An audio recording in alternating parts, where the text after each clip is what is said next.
Welcome to Audiobook Buddy. The Richest Man in Babylon. Written by George S. Clason. Narrated by Edison. Chapter 3, The Richest Man in Babylon. In old Babylon there once lived a certain very rich man named Arcad.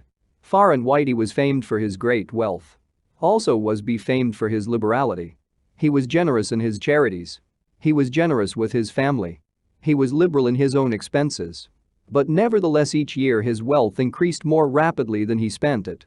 And there were certain friends of younger days who came to him and said, "You, Arcad, are more fortunate than we. You have become the richest man in all Babylon while we struggle for existence.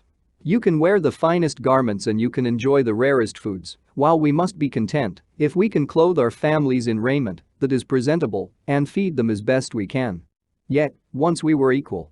We studied under the same master. We played in the same games. And in neither the studies nor the games did you outshine us. And in the years since, you have been no more an honorable citizen than we. Nor have you worked harder or more faithfully, insofar as we can judge. Why, then, should a fickle fate single you out to enjoy all the good things of life and ignore us who are equally deserving?" Thereupon Arcad remonstrated with them, saying, "If you have not acquired more than a bare existence in the years since we were youths, it is because you either have failed to learn the laws that govern the building of wealth, or else you do not observe them. Fickle fate is a vicious goddess who brings no permanent good to anyone. On the contrary, she brings ruin to almost every man upon whom she showers unearned gold. She makes wanton spenders who soon dissipate all they receive and are left beset by overwhelming appetites and desires they have not the ability to gratify. Yet others whom she favors become misers and hoard their wealth, fearing to spend what they have, knowing they do not possess the ability to replace it. They further are beset by fear of robbers and doom themselves to lives of emptiness and secret misery. Others there probably are who can take unearned gold and add to it and continue to be happy and contented citizens. But so few are they, I know of them but by hearsay. Think you of the men who have inherited sudden wealth and see if these things are not so." His friends admitted that of the men they knew who had inherited wealth these words were true, and they besought him to explain to them how he had become possessed of so much prosperity, so he continued, "In my youth I looked about me and saw all the good things there were to bring happiness and contentment. And I realized that wealth increased the potency of all these. Wealth is a power.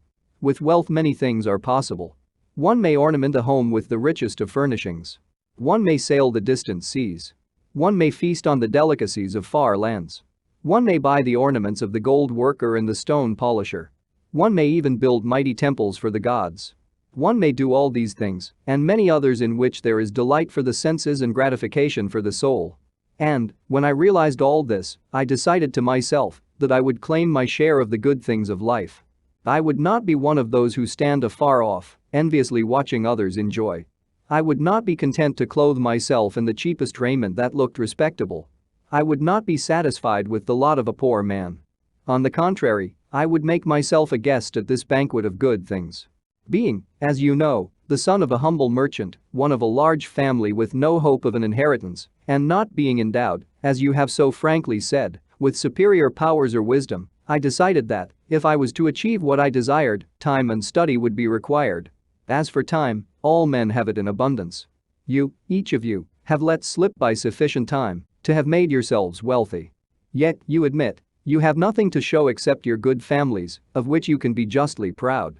As for study, did not our wise teacher teach us that learning was of two kinds, the one kind being the things we learned and knew, and the other being the training that taught us how to find out what we did not know? Therefore did I decide to find out how one might accumulate wealth, and when I had found out, to make this my task and do it well. For, is it not wise that we should enjoy while we dwell in the brightness of the sunshine, for sorrows enough shall descend upon us when we depart for the darkness of the world of spirit? I found employment as a scribe in the hall of records, and long hours each day I labored upon the clay tablets. Week after week, and month after month, I labored, yet for my 24 earnings I had naught to show. Food and clothing and penance to the gods, and other things of which I could remember not what, absorbed all my earnings. But my determination did not leave me. And one day Algamish, the moneylender, came to the house of the city master and ordered a copy of the 9th law, and he said to me, "I must have this in 2 days, and if the task is done by that time, 2 coppers will I give to thee." So I labored hard, but the law was long, and when Algamish returned the task was unfinished. He was angry, and had I been his slave, he would have beaten me. But knowing the city master would not permit him to injure me, I was unafraid, so I said to him, "Algamish, you are a very rich man. Tell me how I may also become rich, and all night I will carve upon the clay, and when the sun rises it shall be completed." He smiled at me and replied, "You are a forward knave, but we will call it a bargain." All that night I carved, though my back pained, and the smell of the wick made my head ache until my eyes could hardly see. But when he returned at sunup, the tablets were complete. "Now," I said, "tell me what you promised." "You have fulfilled your part of our bargain, my son," he said to me kindly, "and I am ready to fulfill mine. I will tell you these things you wish to know, because I am becoming an old man, and an old tongue loves to wag. And when youth comes to age for advice he receives the wisdom of years. But too often does youth think that age knows only the wisdom of days that are gone, and therefore profits not. But remember this, the sun that shines today is the sun that shone when thy father was born, and will still be shining when thy last grandchild shall pass into the darkness. The thoughts of youth," he continued, "are bright lights that shine forth like the meteors that oft make brilliant the sky, but the wisdom of age is like the fixed stars that shine so unchanged that the sailor may depend upon them to steer his course. Mark you well my words, for if you do not you will fail to grasp the truth that I will tell you, and you will think that your night's work has been in vain." Then he looked at me shrewdly from under his shaggy brows and said in a low, forceful tone, "I found the road to wealth when I decided that a part of all I earned was mine to keep. And so will you." Then he continued to look at me with a glance that I could feel pierce me, but said no more. "Is that all?" I asked. "That was sufficient to change the heart of a sheep herder into the heart of a moneylender," he replied. "But all I earn is mine to keep, is it not?" I demanded. "Far from it," he replied. "Do you not pay the garment maker? Do you not pay the sandal maker? Do you not pay for the things you eat? Can you live in Babylon without spending?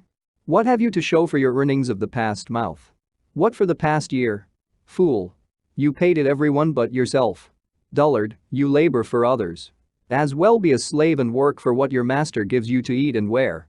If you did keep for yourself 1/10 of all you earn, how much would you have in 10 years? My knowledge of the numbers did not forsake me, and I answered, as much as I earn in 1 year. You speak but half the truth, he retorted. Every gold piece you save is a slave to work for you. Every copper it earns is its child that also can earn for you. If you would become wealthy, then what you save must earn, and its children must earn, that all may help to give to you the abundance you crave. You think I cheat you for your long night's work, he continued, but I am paying you 1,000 times over, if you have the intelligence to grasp the truth I offer you. A part of all you earn is yours to keep. It should be not less than 1/10, no matter how little you earn. It can be as much more as you can afford. Pay yourself first. Do not buy from the clothes maker and the sandal maker more than you can pay out of the rest and still have enough for food and charity and penance to the gods. Wealth, like a tree, grows from a tiny seed. The first copper you save is the seed from which your tree of wealth shall grow. The sooner you plant that seed, the sooner shall the tree grow. And the more faithfully you nourish and water that tree with consistent savings, the sooner may you bask in contentment beneath its shade. So saying, he took his tablets and went away. I thought much about what he had said to me, and it seemed reasonable. So I decided that I would try it. Each time I was paid I took one from each 10 pieces of copper and hid it away. And strange as it may seem, I was no shorter of funds than before. I noticed little difference as I managed to get along without it. But often I was tempted, as my hoard began to grow, to spend it for some of the good things the merchants displayed, brought by camels and ships from the land of the Phoenicians. But I wisely refrained. The 12th month after Algamish had gone he again returned and said to me, "Son, have you paid to yourself not less than 1/10 of all you have earned for the past year?" I answered proudly, "Yes, master, I have." "That is good," he answered beaming upon me, "and what have you done with it?" "I have given it to Asmar, the brick maker, who told me he was traveling over the far seas and in Tyre he would buy for me the rare jewels of the Phoenicians. When he returns we shall sell these at high prices and divide the earnings."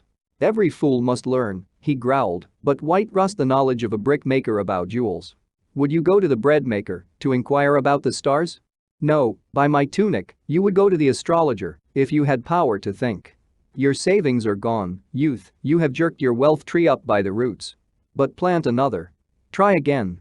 And next time if you would have advice about jewels, go to the jewel merchant. If you would know the truth about sheep, go to the herdsman. Advice is one thing that is freely given away, but watch that you take only what is worth having. He who takes advice about his savings from one who is inexperienced in such matters shall pay with his savings for proving the falsity of their opinions. Saying this, he went away. And it was as he said. For the Phoenicians are scoundrels and sold to Asmar worthless bits of glass that looked like gems. But as Algamish had bid me, I again saved each 10th copper, for I now had formed the habit, and it was no longer difficult. Again, 12 months later, Algamish came to the room of the scribes and addressed me. What progress have you made since last I saw you? I have paid myself faithfully, I replied, and my savings I have entrusted to Agar the shield maker to buy bronze, and each 4th month he does pay me the rental. That is good. And what do you do with the rental? I do have a great feast with honey and fine wine and spiced cake. Also I have bought me a scarlet tunic. And someday I shall buy me a young ass upon which to ride. To which Algamish laughed, you do eat the children of your savings. Then how do you expect them to work for you? And how can they have children that will also work for you? First get thee an army of golden slaves, and then many a rich banquet may you enjoy without regret. So saying he again went away. Nor did I again see him for 2 years, when he once more returned, and his face was full of deep lines and his eyes drooped, for he was becoming a very old man. And he said to me, Arcad, hast thou yet achieved the wealth thou dreamed of? And I answered, not yet all that I desire, but some I have, and it earns more, and its earnings earn more. And do you still take the advice of brick makers? About brick making they give good advice, I retorted. Arcad, he continued, you have learned your lessons well. You first learned to live upon less than you could earn. Next you learned to seek advice from those who were competent through their own experiences to give it. And, lastly, you have learned to make gold work for you. You have taught yourself how to acquire money, how to keep it, and how to use it. Therefore, you are competent for a responsible position. I am becoming an old man. My sons think only of spending and give no thought to earning. My interests are great and I fear too much for me to look after. If you will go to Nippur and look after my lands there, I shall make you my partner, and you shall share in my estate. So I went to Nippur and took charge of his holdings, which were large. And because I was full of ambition, and because I had mastered the 3 laws of successfully handling wealth, I was enabled to increase greatly the value of his properties. So I prospered much, and when the spirit of Algamish departed for the sphere of darkness, I did share in his estate as he had arranged under the law. So spake Arcad, and when he had finished his tale, one of his friends said, you were indeed fortunate that Algamish made of you an heir. Fortunate only in that I had the desire to prosper before I first met him. For 4 years did I not prove my definiteness of purpose by keeping 1/10 of all earned? Would you call a fisherman lucky who for years so studied the habits of the fish that with each changing wind he could cast his nets about them? Opportunity is a haughty goddess who wastes no time with those who are unprepared. You had strong willpower to keep on after you lost your first year's savings. You are unusual in that way, spoke up another. Willpower, retorted Arcad. What nonsense. Do you think willpower gives a man the strength to lift a burden the camel cannot carry or to draw a load the oxen cannot budge? Willpower is but the unflinching purpose to carry a task you set for yourself to fulfillment. If I set for myself a task, be it ever so trifling, I shall see it through. How else shall I have confidence in myself to do important things?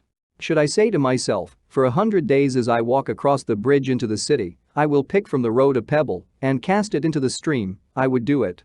If on the 7th day I passed by without remembering, I would not say to myself, tomorrow I will cast 2 pebbles which will do as well. Instead, I would retrace my steps and cast the pebble. Nor on the 20th day would I say to myself, Arcad, this is useless. What does it avail you to cast a pebble every day? Throw in a handful and be done with it. No, I would not say that nor do it. When I set a task for myself, I complete it. Therefore, I am careful not to start difficult and impractical tasks because I love leisure. And then another friend spoke up and said, if what you tell is true, and it does seem as you have said, reasonable, then being so simple, if all men did it, there would not be enough wealth to go around. Wealth grows wherever men exert energy, Arcad replied. If a rich man builds him a new palace, is the gold he pays outgone? No, the brickmaker has part of it, and the laborer has part of it, and the artist has part of it. And everyone who labors upon the house has part of it, yet when the palace is completed, is it not worth all it cost? And is the ground upon which it stands not worth more because it is there? And is the ground that adjoins it not worth more because it is there? Wealth grows in magic ways. No man can prophesy the limit of it. Have not the Phoenicians built great cities on barren coasts with the wealth that comes from their ships of commerce on the seas? What then do you advise us to do, that we also may become rich?" asked still another of his friends. "The years have passed, and we are no longer young men, and we have nothing put by. I advise that you take the wisdom of Algamish and say to yourselves, a part of all I earn is mine to keep. Say it in the morning when you first arise. Say it at noon. Say it at night. Say it each hour of every day. Say it to yourself until the words stand out like letters of fire across the sky.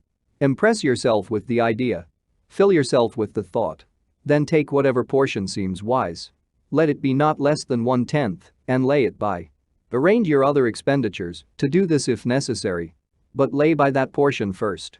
Soon you will realize what a rich feeling it is to own a treasure upon which you alone have claim. As it grows, it will stimulate you. A new joy of life will thrill you. Greater efforts will come to you to earn more.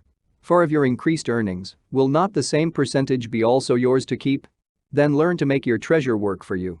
Make it your slave. Make its children and its children's children work for you. Insure an income for thy future.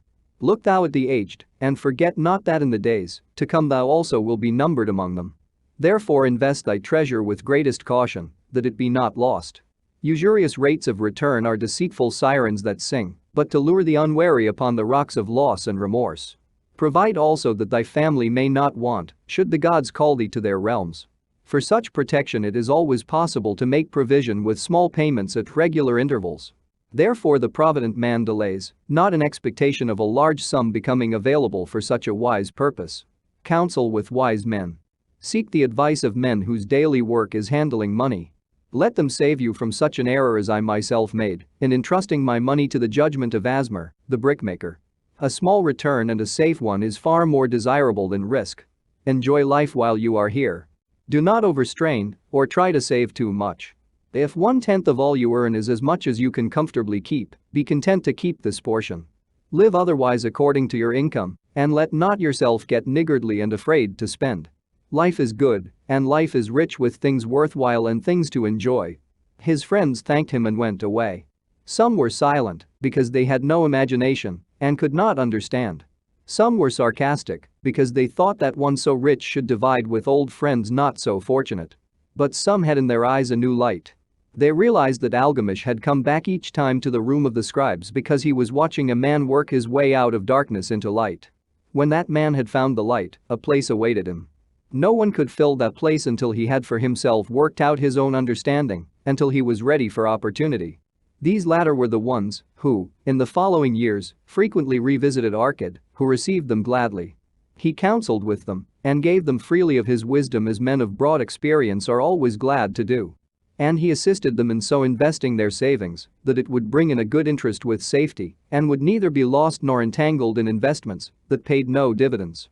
The turning point in these men's lives came upon that day when they realized the truth that had come from Algamish to Arcad and from Arcad to them. A part of all you earn is yours to keep. Thank you for listening, Audiobook Buddy.